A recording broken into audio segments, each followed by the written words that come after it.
go. We're all in this together.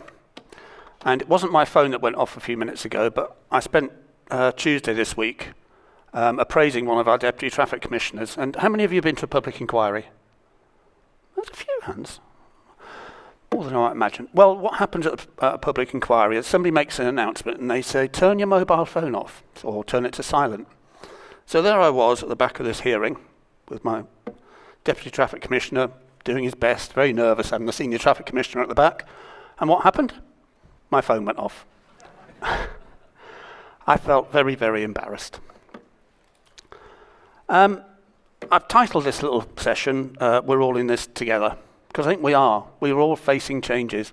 And just before I came in earlier, I was talking to Richard, and we were talking about how we're both looking at AI and how we might use AI in the future. We're looking at, for example, to read bank statements. So when you make a new application, you upload your bank statements, it can tell you there and then that it's a hopeless case, or that you're doing okay, rather than us getting back to you in 3 weeks' time. So we're looking at that sort of technology now. We're looking at where we can automate some of the referrals that come through from DVSA. And we're all looking at this technology, and we're all a bit scared of it. And we've got ChatGPT, and we've got various other things on our phones. And it is all a big, challenging time for us. And it'd be easy for me to stand up here and tell you how much doom and gloom there is in the future. But I thought I'd do something different. And I thought I'd talk about what you've actually done in the last 5 to 10 years as an industry. And it's been a hell of a 5 or 10 years, really. And you've dealt with it all as an industry. So, if I can make sense of some of my pictures, welcome to Kay and Ryan. We had Brexit not that long ago. We kind of forgot about it because of COVID. But that really turned the international haulage industry upside down. And it's still quite challenging, I think, particularly we're trying to work out what you're doing with Northern Ireland. A real big, massive change. We had vehicles parked up and down the A20. We had airfields turned into car parks. All sorts of things going on.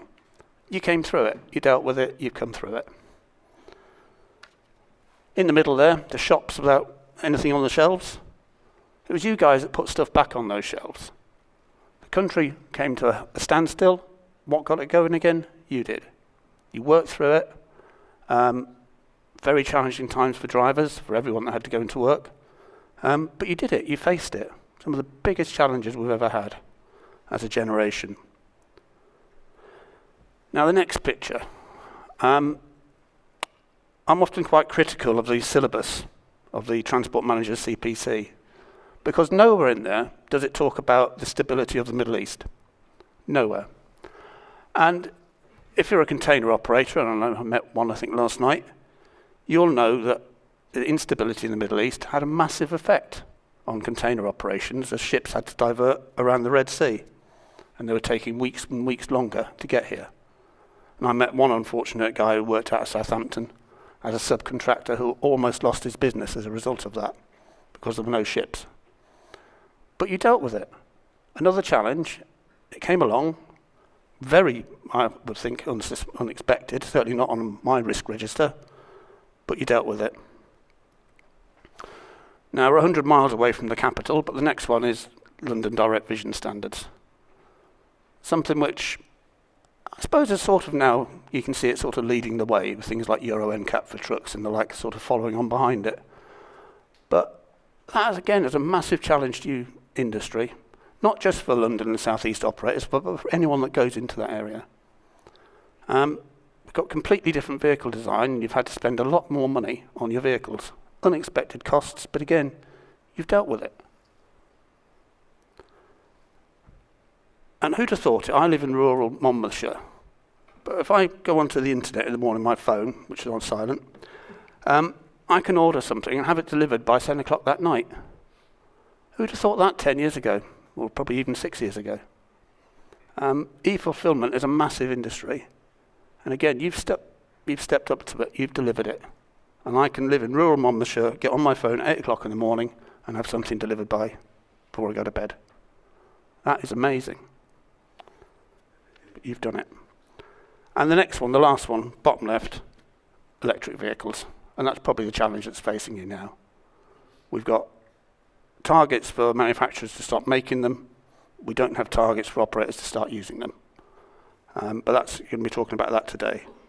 But I thought we can talk about doom and gloom and all these challenges facing you. But look at what you've done. Absolutely amazing, and I'm honoured to be part of this industry.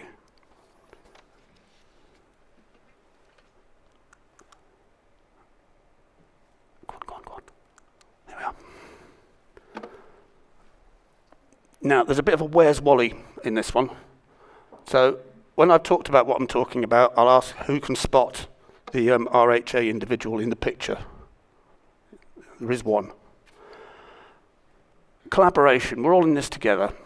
I've been working with the industry for the last 2 years because operators kept coming to us and they kept coming to the associations, Logistics UK and RHA, CPT, complaining that maintenance providers aren't being held to account. And they're not. There's nothing we can do about that. The law doesn't hold them to account, it holds operators to account.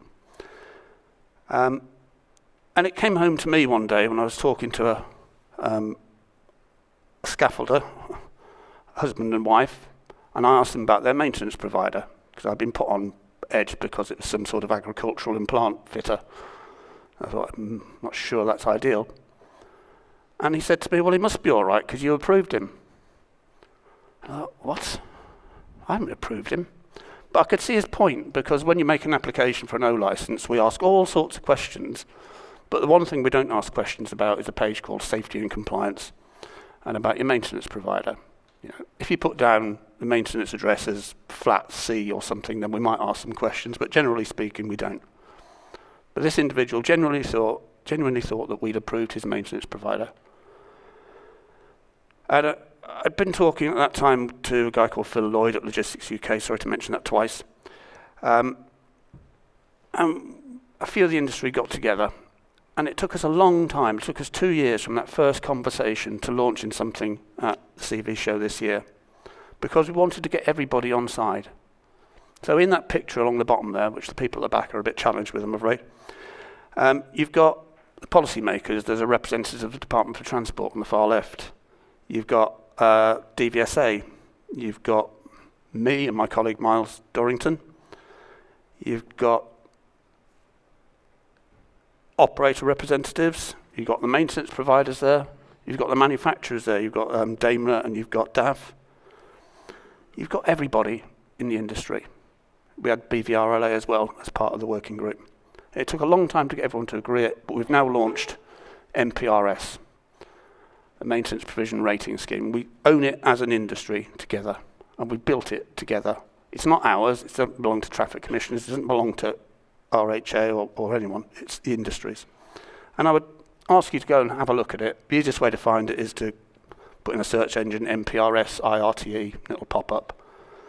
And if you're running a workshop, I would suggest you have a look at it. There's a little quiz on there that tells you which level to apply for. There's 5 levels. I'm really keen on the level 1, the base level, which is called qualified. I think it's really important. So if you're running a workshop, I'd say let's have a look at that, see if you can get on there. We've got 61 on there at the moment, which isn't bad from a standing start. But it shows what we can do when we work together. Get this to work first time. Yes. So, it wouldn't be a traffic commissioner's speech without a picture of a lorry on its side by a railway bridge, would it? And I'm going to tell very quickly the story of that lorry going on its side.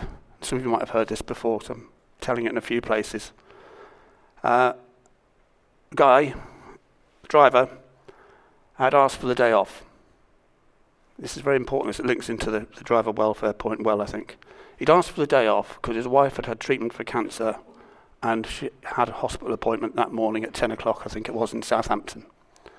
And his boss, who was a nice bloke, came with him to the hearing, said, yeah, that's fine, don't worry. But then a couple of days later, his boss rang him back and said, really stuck, main customer's got a job they need doing, can you do a local job for me in Southampton? And he said, well, all right, as long as I can be back at the hospital for 10 o'clock in the morning, I'll do it. So the driver turns up at 6 in the morning, and there's a further complication here, in that the company had a policy of setting all the in-cab markers at 14'6", because that was the highest that they ever ran at. and there was a container operator. The driver turned up at 6 in the morning, had a look at the container, thought that's not the tallest, it's not 14'6". And then he looked at where he was going, and it was somewhere in Northamptonshire.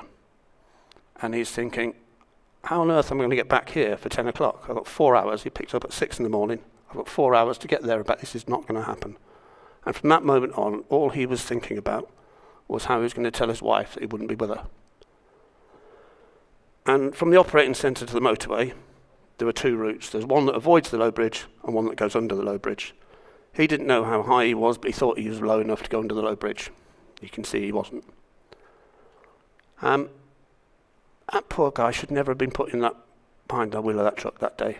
He'd asked for the day off, he'd asked to stay local, and he'd find out at last minute on his own, 6 o'clock in the morning, that he wasn't going to, and he hit the bridge. And I didn't criticise him at all. I criticised the operator for a different reason got revoked. But the driver should never have been put in that position. And there are all sorts of things that fell down, such as the operator didn't actually allocate the jobs. The transport manager came in on a Saturday to check the paperwork, didn't even know the drivers. And the operator allowed the customer to allocate the jobs to the drivers or to the vehicles, which is where it all fell down. So we need to think about our people and look after them. And that goes for workshops as well. So the picture on the right there, this is part of when we were doing MPRS. We had part of the standard was a covered workshop. And of course everybody in the room's got this picture of this lovely shed, beautiful facility, heating, lighting. So I showed them this picture of one that had been presented to me at a public inquiry just the week before, which is a bit of a tarpaulin over some scaffolding. And I said, we need to be a bit careful how we define what we mean by covered workshop. But we need to entice young people into the industry. We need to entice women into workshops. And I visited a a bus operator, it was recently, last summer, who'd redesigned all their workshops to take out all the heavy lifting because they wanted to focus on getting women into that workplace, and they thought that was a real barrier. So they'd replaced all the heavy lifting with equipment that did all the heavy lifting. And that helps everyone, obviously. And then I got a chance to visit a platinum workshop on the maintenance providers raters, MPRS. And I was so impressed at what was there. It was a Daimler facility down in Kent. We had our meeting in a beautiful boardroom, and then we went for a little tour. We came out, we turned right and right again, and there was a gym that is better equipped than my local leisure centre. They were changing the shower facilities. There were all sorts of canteen food facilities. It was a really nice place to work. Open 24/7, free gym membership comes with it. And that's how we should be looking after our people, I think. So, I'm running a little bit early, I've got a minute to go, but I'm not going to rattle on just because I can. I would say, just remind you what you have achieved, what you have done. This is a great industry. There's a lot of challenges facing you, but you're up to it. Thank you very much.